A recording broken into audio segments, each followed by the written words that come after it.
जातिगत जनगणना का मामला अब सुप्रीम कोर्ट में पहुंच गया है। सुप्रीम कोर्ट में दायर जनहित याचिका में जनसंख्या के अनुसार पिछड़े और अन्य हाशिए पर पड़े वर्गों के लिए कल्याणकारी उपायों को लागू करने के लिए सामाजिक आर्थिक जातिवार जनगणना कराने की केंद्र सरकार से मांग की गई है।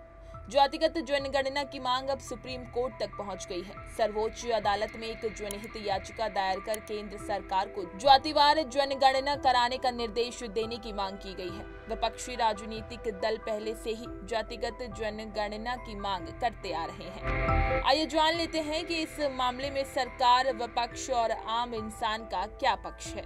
इससे किसको फायदा और किसको नुकसान होगा और भारत में ये कब हुई है। बात करें याचिका की तो सुप्रीम कोर्ट में दायर की गई जनहित याचिका में मांग की गई है कि जनसंख्या के अनुसार पिछड़े और अन्य हाशिए पर पड़े वर्गों के लोगों के लिए कल्याणकारी उपायों को लागू करने के लिए सामाजिक आर्थिक जातिवार जनगणना कराई जाए। इसमें दावा किया जाएगा कि सामाजिक आर्थिक जातिवार जनगणना के जरिए वंचित समूहों की पहचान करने में मदद मिलेगी। इससे इनके लिए समान संसाधन वितरण और नीतियों के कार्यान्वयन में मदद मिलेगी। साथ ही पिछड़े और हाशिए पर पड़े अन्य वर्गों का सटीक आंकड़ा संवैधानिक उद्देश्यों और सामाजिक न्याय के लिए महत्वपूर्ण होगा। बात करें कि आखिर जातिगत जनगणना क्या है, तो जातिगत जनगणना का अर्थ है भारत की जनसंख्या की जातिवार सारणी बनाना। भारत में जातिगत जनगणना की मांग काफी पुरानी है। इसके पीछे तर्क दिया जाता है कि जाति के अनुसार जो डाटा उपलब्ध है वह 90 साल पुराना है। इसी डाटा को जातियों के लिए कई कल्याणकारी कार्यक्रमों के आधार के रूप में लिया जाता है। जातिगत जनगणना की शुरुआत अंग्रेजों ने की थी और आखिरी बार जातिगत जनगणना 1931 में हुई थी। यही जनगणना मंडल फॉर्मूले के तहत कोटा कैप का आधार है।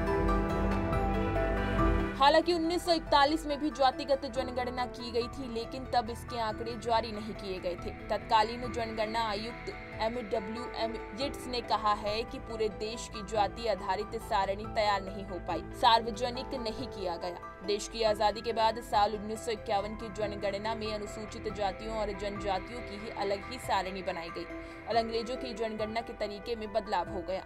तब से जनगणना का यही स्वरूप चला आ रहा है।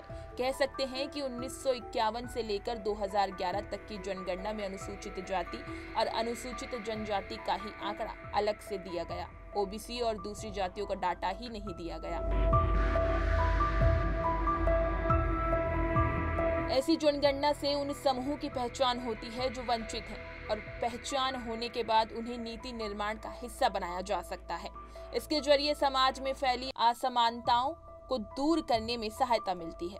इससे इस बात की जानकारी होती है कि किस वर्ग को सकारात्मक कार्रवाई की आवश्यकता है, आरक्षण को और प्रभावशाली बनाया जा सकता है, पिछड़े वर्गों के उत्थान के लिए जो प्रयास हो रहे हैं वो कितने कारगर हैं। बात करें साल 2021 की, तो साल 2021 के जुलाई में संसद में केंद्र सरकार से जातिगत जनगणना पर सवाल पूछा गया था कि 2021 की जातिगत जनगणना होगी या नहीं। अगर नहीं होगी तो क्यों नहीं होगी। इस पर सरकार का लिखित जवाब था कि पहले की तरह केवल SC/ST का ही एक अलग से आंकड़ा तैयार किया जाएगा, यानी ओबीसी जातियों की सारणी तैयार करने की कोई योजना नहीं है। कोरोना महामारी के कारण जनगणना टल गई, नहीं तो माना जा रहा था कि भाजपा राजनीतिक रूप में 2024 के चुनाव से पहले हिंदुत्व के अपने एजेंडे के लिए जातिगत जनगणना को खतरा मान रही थी। इसी तरह की तमाम खबरें और अन्य अपडेट्स के लिए बने रहिए हमारे साथ और देखते रहिए punjabkesari.com।